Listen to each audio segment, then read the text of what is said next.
Imagine when you go back to Godhead, you meet Srila Prabhupada, and then Prabhupada starts talking to you and saying, there was this problem in Iskcon. Why didn't you solve it?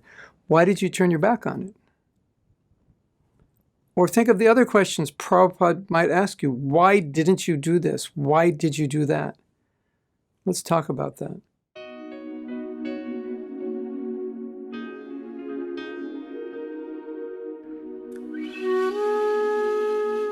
Recently, I was discussing with some devotees about Iskcon, leaving Iskcon, why people leave Iskcon, why we should stay.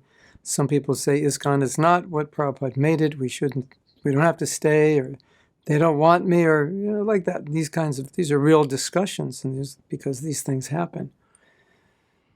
And we all know how much Prabhupada wanted us to work within Iskcon. No matter how things go, he wanted us to stay, try to make it better. That was the idea. So what I was thinking, when we were discussing this, I was thinking, could you imagine, you go back to Godhead, Prabhupada's there to meet you, and he's standing there like, okay, you can come in, but why did you leave Iskcon? Why did you give up on it? I told you not to.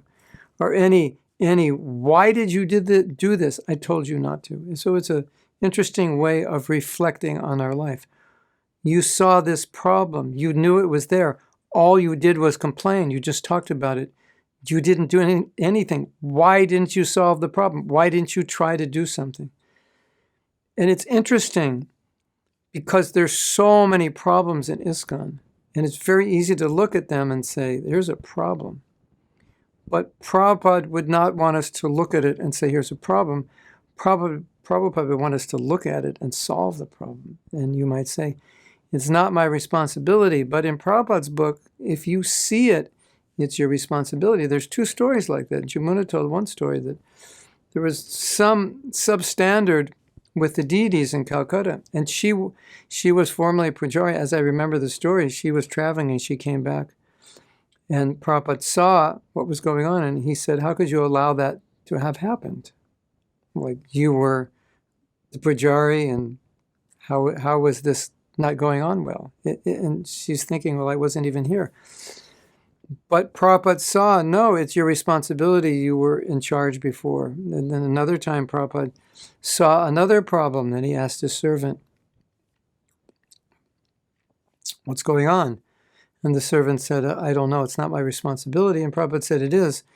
And what Prabhupada meant is, you're seeing it now, so now it's become your responsibility. So someone else may create a problem. In a very healthy culture, we'll see the problem and we'll say, we should do something about it. We won't say, well, he created the problem, let him deal with it. No, it's a problem, it exists. So Prabhupada's going to say, you saw the problem, what did you do about it? And so it's just something I'd like you to think about, like questions that Prabhupada could ask you, why weren't you chanting your rounds every day? You promised me. Or why did you give this up?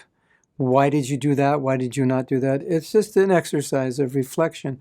Maybe something will come out of that and we'll see, yeah, I wouldn't want to face Prabhupada without having completed this or without being able to tell him this, that I did this and I gave that up. Hare Krishna.